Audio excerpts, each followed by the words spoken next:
চলে এসেছি Asus expert series launch ইভেন্টে। আজকের আয়োজনের মূল ফোকাসে আছে আসুসের কিছু শক্তপোক্ত ডিভাইস, যাদের উপর কিছু নির্মম অমানবিক নির্যাতন করা হচ্ছিল। I mean durability test. সাথে আরো দেখতে পেলাম এআই পিসি গুলো, ছোট ছোট কিউট সাইজের এক ধরনের পিসি, যেটাকে পকেটে নিয়ে ইভেন্ট থেকে সহজে দৌড় দিয়ে বেরিয়ে যাওয়া যাবে।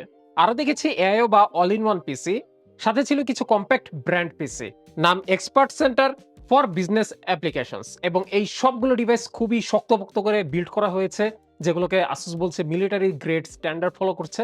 অর্থাৎ আজকের ইভেন্টের প্রত্যেকটা ডিভাইসই ডিউরেবল বিল্ড কোয়ালিটি অফার করছে।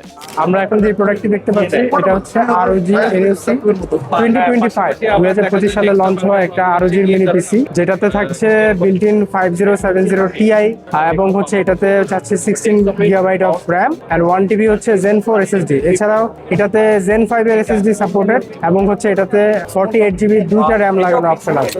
জাস্ট চিন্তা করেন, আসুস এমন সব ল্যাপটপ এবং কম্পিউটার তৈরি করেছে যাতে আপনি মন চাইলে পানি ঢেলে দিতে পারতেছেন, মন চাইলে ল্যাপটপের লিডটাকে সজোরে আঘাত করে ক্লোজ করে দিতে পারতেছেন। আবার তো দেখলাম মানুষজন রীতিমতো ল্যাপটপের উপর দাঁড়িয়ে যাচ্ছে, তবুও কিছু হচ্ছে না।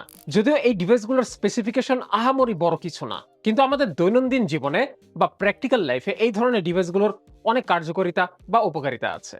যে ডিভাইসগুলো দেখলাম বেশিরভাগই দেখা যাচ্ছে যে বিজনেস ওরিয়েন্টেড ডিভাইস। তো আপনারা যারা বড় বড় বিজনেস রান করতেছেন, অফিসে 100-200 পিসি প্রয়োজন পড়ে, সেক্ষেত্রে এই ধরনের ডিভাইস আই থিঙ্ক খুবই কার্যকরী। কারণ চিন্তা করে দেখেন, আপনার নিজের ল্যাপটপ আপনি নিজে খুব সেফলি চালাবেন ঠিকই, কিন্তু আপনার অফিসের ল্যাপটপ আপনি সেভাবে কেয়ার করবেন না কখনোই। তো এই ডিভাইসগুলোর প্রাইস রিভিল করা হয়েছিল আজকের অনুষ্ঠানে। তো আপনাদের জানার সুবিধার্থে স্ক্রিনে প্রাইসগুলো দিয়ে দিচ্ছি, চাইলে একটা নজর দেখে নিতে পারেন।